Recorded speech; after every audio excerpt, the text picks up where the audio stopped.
مرد اور عورت دونوں پر قربانی واجب ہے۔ یہ بات بڑی گہرائی سے سمجھیے، ہمارے لوگوں کے اندر اور ہم سب کے اندر ایک یہ بہت بڑی غلطی ہے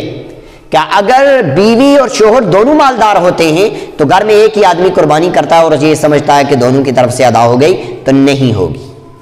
اگر بیوی مالدار ہے اور شوہر بھی مالدار ہے تو دونوں پر الگ الگ سے قربانی کرنا واجب ہے۔ اگر دونوں میں سے ایک نے کی